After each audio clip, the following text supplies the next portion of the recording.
ডাব্লিউবিসিএপি এর আপগ্রেডেশন রাউন্ডের রেজাল্ট বেরোনোর সাথে সাথে ফেজ ওয়ানের যে তোমার প্রসিডিওর ছিল সেটা কিন্তু কমপ্লিট হয়ে গেল। ঠিক আছে, অনেকে ভালো কলেজ পেয়েছো, আবার অনেকে কলেজ পাওনি।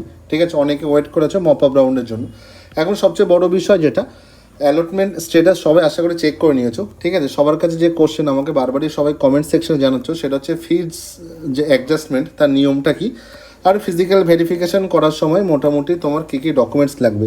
এর আগের ভিডিওতে আমি বলেছিলাম যে ডিটেলিং আমি বলবো, কারণ দেখো ডকুমেন্টস খুব ইম্পর্টেন্ট জিনিস। ঠিক আছে, আর মোটামুটি এরপরে যে মপ আপ রাউন্ডে কী সুযোগ আছে না আছে সেটা নিয়ে আমি ডিটেলিংয়ে বলবো। আশা করি তোমার মোটামুটি দেখো সবচেয়ে বড় বিষয় যেটা, তোমার অ্যালটমেন্ট পেয়ে গেছো। ঠিক আছে, তো আমি সেসব নিয়ে বলতে চাই না, আপগ্রেডও করে নিয়েছো আশা করি। যদি তোমার আপগ্রেডেশন চাও তো তুমি বলতে পারো টেক অ্যাডমিশন। ঠিক আছে, এবং তুমি টেক অ্যাডমিশন ক্লিকে বাটন করে, মানে তুমি বাটনে ক্লিক করে মোটামুটি তুমি তোমার অ্যাডমিশন নিতে পারো।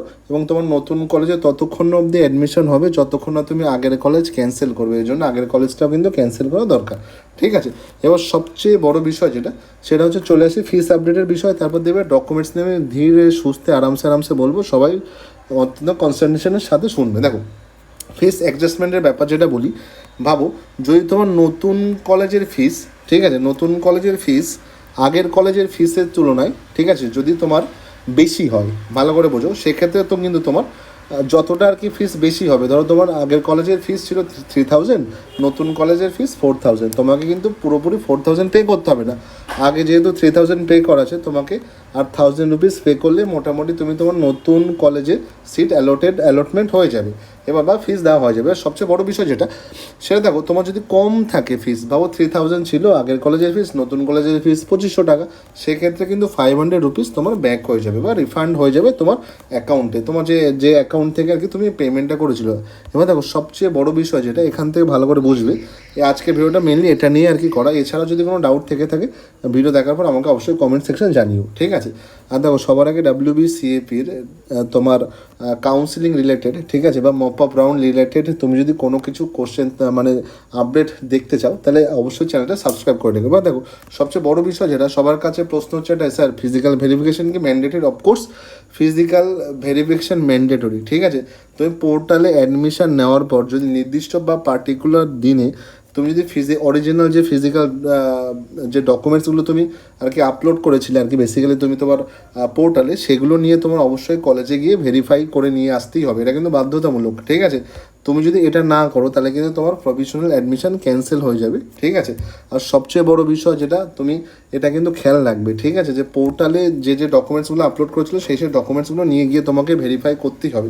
ঠিক আছে, এবার এখানে কিছু কিছু গুরুত্বপূর্ণ দিন জানো তোমরা, যে আপগ্রেডেশন কনফার্ম এবং পেমেন্ট দেওয়ার তারিখ তোমার হচ্ছে জুনের 20 থেকে 23 তারিখ অবধি। তারপর সবচেয়ে বড় বিষয় যেটা, জুনের 27 থেকে তোমার জুলাইয়ের 4 তারিখ অবধি, ঠিক আছে, তোমার এই ফিজিক্যাল ভেরিফিকেশান যেটা সেটা হবে। এই সময় পার্টিকুলার টাইমে দেবে কলেজের, অনেক কলেজ দেবে তোমার ডিপার্টমেন্ট টু ডিপার্টমেন্ট ডাকে, বা তোমার আর্টসের একদিন হয়, বা সায়েন্সের একদিনে, বা কমার্সের একদিনে, এমন হয়। ঠিক আছে, এটা খেয়াল রাখবে। অফকোর্স তুমি হচ্ছে শনি রবিবার ছুটি থাকতে পারে, কিন্তু এটা কিন্তু খেয়াল রাখবে। ঠিক আছে, তো খেয়াল রাখবে জুনে 27 থেকে তোমার মোটামুটি জুলাইয়ের ভিতরে দেখবে তোমার একটা দুটো শনি রবিবার পড়বে আর কি। হ্যাঁ, ঠিক আছে, একটা স্যাটারডে একটা সানডে পড়বে, তো এই সময়টা খেয়াল রাখতে হবে। ঠিক আছে, তারপর দেখবে মোটামুটি ক্লাস তোমার ওই জুলাইয়ের 6 থেকে শুরু হবে। জুলাই 7 যেটা, সেটা হচ্ছে মপ আপ রাউন্ডের নোটিশ প্রকাশিত হবে। এবার দেখো ম্যান্ডেটরি ডকুমেন্টস যেটা লাগে সেটা তো তোমার ক্লাস 10 আর ক্লাস 12-এর মার্কশিট তো লাগবেই। আর তুমি যদি দেখো তুমি যদি কোটায় সিট পেয়ে থাকো, তাহলে তো সেক্ষেত্রে তোমার কাস্ট সার্টিফিকেট লাগবে, সে এসসি এসটি ওবিসি বা ইডাব্লিউএস বা পিডাব্লিউডি যাই হোক না কেন, তোমার সেক্ষেত্রে কিন্তু লাগবে। ঠিক আছে, এটা কিন্তু ম্যান্ডেটরি। এবার যারা কিন্তু দেখো কোটায় সিট না জেনারেল, তাদের ক্ষেত্রে কাস্ট সার্টিফিকেট তো দরকারই নেই। এবার তো আইডেন্টি প্রুফ হিসেবে আধার কার্ড সবচেয়ে ভালো। ঠিক আছে, বা ভোটার আইডি বা পাসপোর্ট যদি থাকে সেটা তুমি ইউজ করতে পারো। এজ প্রুফ হিসেবে মোটামুটি ক্লাস 10 অ্যাডমিট কার্ড হলে হয়ে যাবে। এছাড়া বার্থ সার্টিফিকেট হলে হয়, বা রেজিস্ট্রেশন সার্টিফিকেট হলে দেখবে হয়ে যাবে। ঠিক আছে, এটা থেকে এবার সবচেয়ে বড় বিষয় যেটা, যেটা আমি বারবারই বলি, দেখো তুমি কিন্তু এই প্রভিশনাল অ্যাডমিশনের সময় যে রিসিপেন্ট ছিল তোমার না, এটা কিন্তু পোর্টাল থেকে ডাউনলোড করতে হবে। আবারও বলি, প্রভিশনাল অ্যাডমিশন রিসিপেন্ট যারা ফার্স্ট কাউন্সিলিংয়ে আর কি মোটামুটি মানে উইদাউট আপগ্রেডেশনের সিটের কথা বলছি, তাদের ক্ষেত্রে বলছি, তারা দেখবে মোটামুটি প্রভিশনাল অ্যাডমিশন রিসিপেন্ট কিন্তু সবার ক্ষেত্রেই লাগবে মোটামুটি এটা। ঠিক আছে, এটা কিন্তু অবশ্যই ডাউনলোড করবে। এটা কিন্তু কালার প্রিন্ট করতে হবে। ঠিক আছে, এটা বারবারই বলছি, কালার প্রিন্ট করতে হবে। এটা কিন্তু ব্ল্যাক অ্যান্ড হোয়াইট করলে হবে না, সে তুমি কালার প্রিন্ট করার পরে তুমি এক কপি বা 2 কপি জেরক্স করতে হবে, সেটা পরে বিষয়। আর কালার প্রিন্ট করতে খুব একটা খরচা হয় না, মোটামুটি সবাই কালার প্রিন্ট করেই নেবে। ওকে, আর এছাড়া যেটা দেখবে, আগের ভিডিওতে আমি বলেছিলাম যে দেখবে যারা আপগ্রেডেশন সিট নিয়েছো এর আগে যে ক্যান্সেলেশন, ঠিক আছে, তুমি সিট ক্যান্সেল করেছো তারও দেখবে একটা রিসিপেন্ট দেবে, সেটাও কিন্তু তোমার কালেক্ট করতে হবে, ঠিক আছে। এবার দেখো কলেজে যাওয়ার আগে মোটামুটি ডকুমেন্টস কীভাবে তুমি সাজাবে একটু বলে দিই। প্রতিটি ডকুমেন্টসের অরিজিনাল কপি, ঠিক আছে, ভেরিফাই করার জন্য রাখবে, অরিজিনাল কপি কিন্তু রাখতেই হবে। আর মোটামুটি প্রত্যেকটা ডকুমেন্টসের তোমার কিন্তু 2 কপি করে জেরক্স করতে হবে। যেমন 1 কপি তোমার হচ্ছে মোটামুটি বুঝতে পারছো মেইন অফিসে দিতে হবে, আর একটা কপি তোমার হচ্ছে পার্টিকুলার ডিপার্টমেন্টে দিতে হবে, ঠিক আছে। আর প্রত্যেকটা জেরক্সে কিন্তু সেলফ অ্যাটাচড আর কি করতে হবে পার্টিকুলার ডেট সমেত, ওকে। আর সবচেয়ে বড় বিষয় দেখো, আশা করি বুঝতে পারলে ফিজিক্যাল ভেরিফিকেশনের জন্য তোমার কী কী ডকুমেন্টস লাগবে। আর দেখো মপ আপে যারা মানে মপ আপ মানে এই রাউন্ডগুলোতে মোটামুটি ফেজ ওয়ানে যারা সুযোগ পাওনি কলেজে, মপ আপে কিন্তু তোমাদের জন্য সিট বসেই আছে, ঠিক আছে। বারবারই বলি তোমার না সেই ক্ষেত্রে একটা জিনিস দেখতে হবে, সেটা হচ্ছে তোমাকে দেখতে হবে আগে যে ভুলগুলো বলেছে সেই ভুল যেন রিপিট না হয়, ঠিক আছে। প্রেফারেন্সগুলো ঠিকঠাক করে দিতে হবে। আর দেখো অনেক কলেজে দেখবে তোমার ডাইরেক্ট অ্যাডমিশনও নিয়ে নেয় সিট অ্যালন প্রসেসের থ্রু থেকে, আগের ভিডিওতে বলেছি আমি, ঠিক আছে।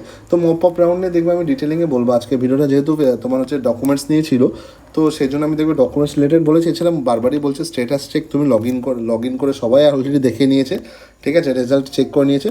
নতুন সিটে তুমি যদি অ্যাডমিশন নিতে চাও তো নিতেই পারো, ঠিক আছে। 20 থেকে 23 তারিখের ভিতরে মোটামুটি ফিস দিলে হয়ে যাবে, ঠিক অ্যাডমিশন করে আগের সিটটা ক্যান্সেল করে। আর দেখো অ্যাডমিশন রিসিপ্ট কালার কপি করবে, ঠিক আছে, আর সব ডকুমেন্টস 2 কপি করে করবে। আর যারা আপগ্রেডেশন সিট নেবে তারা কিন্তু ক্যান্সেলেশন যে রিসিপেন্ট সেটাও কিন্তু নিতে হবে। আর ভেরিফিকেশন হবে মোটামুটি 27 জুলাই থেকে 4 তারিখের ভিতরে, 27 জুন থেকে 4 জুলাইয়ের ভিতরে। আর তোমার মোটামুটি এই টাইমটা আবারও বলছি স্যাটারডে সানডে একটু খেয়াল করে দেখো, ঠিক আছে। তো মোটামুটি বেস্ট অফ লাক। আশা করি যারা কলেজ পেয়েছো ভালো, আর ফিউচার জন্য বেস্ট অফ লাক। আর যারা কলেজ পাওনি তাদেরকে একটা কথা বলবো, টেন্স নিয়ে লাভ নেই, মপ আপ রাউন্ডে অবশ্যই কলেজ পেয়ে যাবে। আমি আপডেট দিতেই থাকবো, আমি সবসময় হেল্প করার জন্য ব্যস্ত।